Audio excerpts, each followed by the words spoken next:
Good morning, students, and welcome to my tutorial class. My name is John Nat Ekanamiti.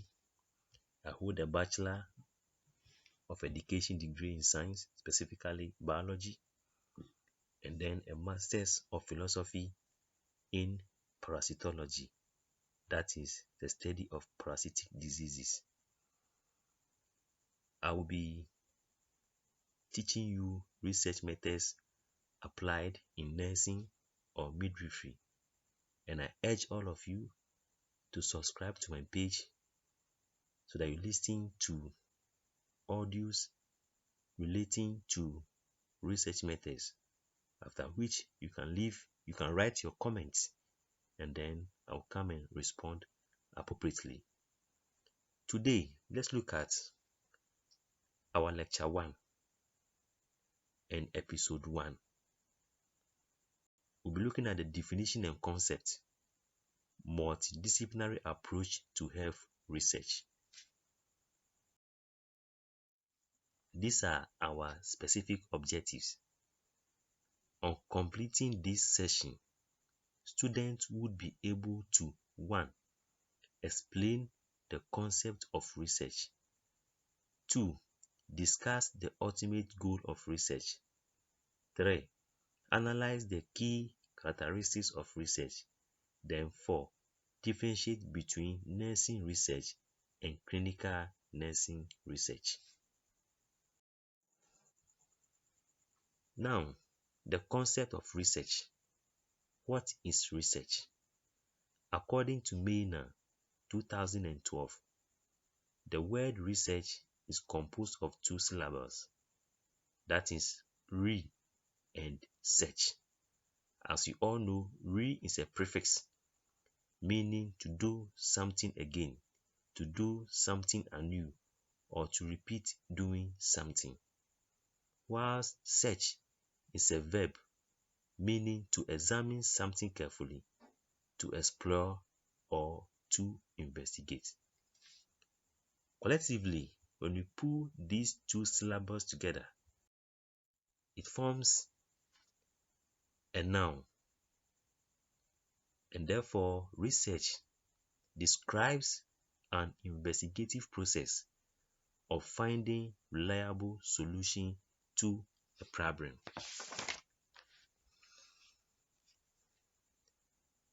Or in other words, we can say research is a systematic inquiry that uses rigorous process to answer questions or solve problems. So, the driving force in research is the existence of a troubling condition and the desire to resolve it. And here we are saying research uses rigorous process to answer questions, meaning the steps or the process in which research takes place. Those steps or those processes are strict, rigid, and disciplined. And unless you use those rigid, strict, and disciplined processes before you can actually answer a question or solve a problem. Let's look at the ultimate goals of research. The ultimate goal of research is to develop knowledge, refine knowledge, and expand a body of knowledge in a particular discipline or field. Let's look at the terms. When we say to develop knowledge, we simply mean to build on knowledge. That is, the knowledge is already there, and we want to do research to build on it so that the knowledge will grow in that particular discipline or field. Then when we say we want to refine knowledge, we simply mean we want to modify the knowledge so that it will become relevant in this modern time. And finally, when we say we want to expand a body of knowledge, it simply means we want to widen or broaden the knowledge base so that knowledge will cover all areas of life. Let's look at the key characteristics of research. I have penned down 5 key characteristics of research, and I want us to discuss. 1. The research process that we go through to solve a problem is logical and systematic. It follows step-by-step procedures which you need to follow strictly before you can either get answers to your questions or get solutions to your problems. And first of all, before you do any disciplined research, the first step or the first process is for you to identify a problem. Secondly, is for you to formulate hypotheses. Thirdly, you need to do your investigation. Then the fourth, you need to collect data. Fifth, you need to analyze the data. And the last stage or the process is for you to draw conclusion from the data that you've collected and analyzed. So this tells us that the research process is logical and systematic. Research employs either inductive or deductive reasoning. Research involves a lot of reasoning, and the reasoning can be done inductively or deductively. When we say inductive reasoning, mostly the qualitative researchers employ the inductive reasoning in analyzing their data. Here, what they normally do is for them to observe something specific and then draw a conclusion or a generalized conclusion. So mostly we use the inductive reasoning to actually generate a theory or a novel theory. Deductive reasoning, on the other hand, is mostly based on assumption or a generalized conclusion. That is where we start from. Then an observation is made.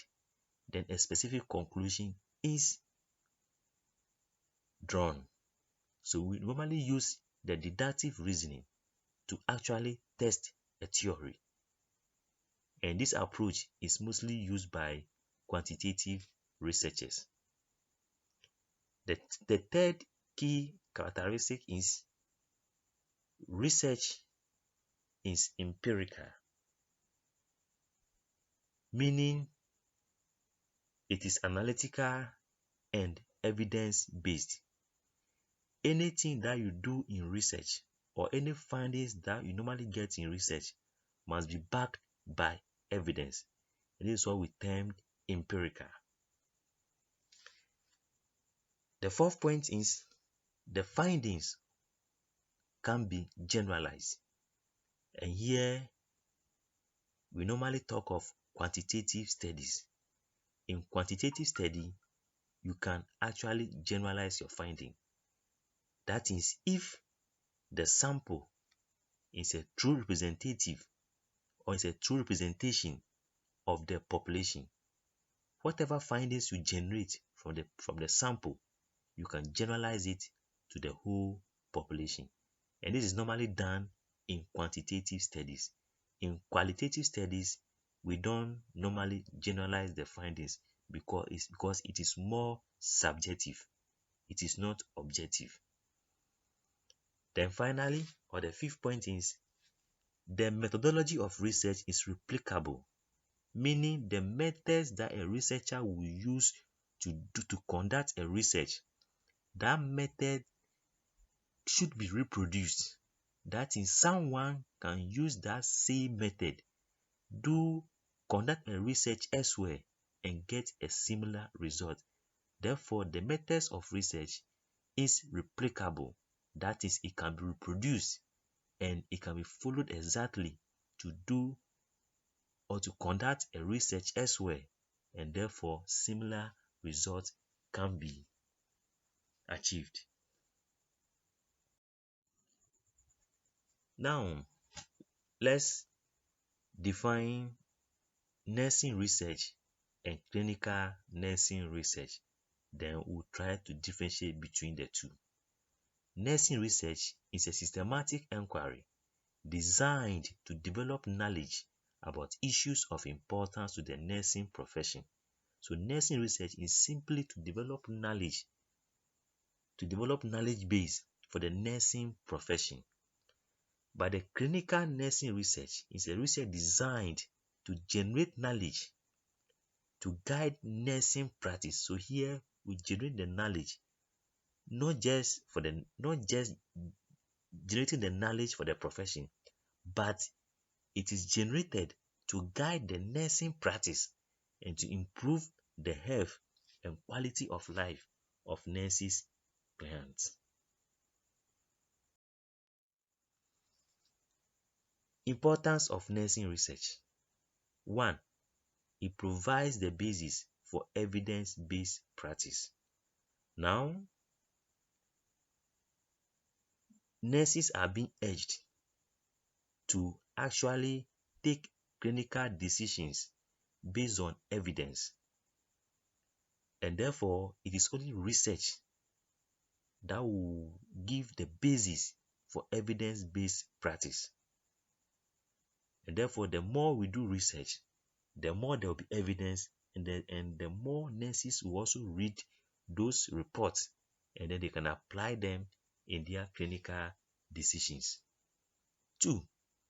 Develops empirical knowledge base for the nursing profession. And then the third one, nursing research help identify practices and actions that are clinically appropriate, cost effective, and result in positive outcomes for patients, nurses, and healthcare systems. So that's the end of episode 1 of lecture 1. These are the references, and if you want to read more, you can go through the following sources and you get more ideas on episode 1 of lecture 1. These are some sample questions where you can try your hands on. 1. Explain the concept of research. 2. Discuss the key characteristics of research. And then 3. Differentiate between nursing research and clinical nursing research. So you can try your hands on them. If you have any rebuttal, any contribution, or any concern, do not forget to comment on my page, and then I'll come and respond to them appropriately. Thank you. Thank you for your attention. Bye.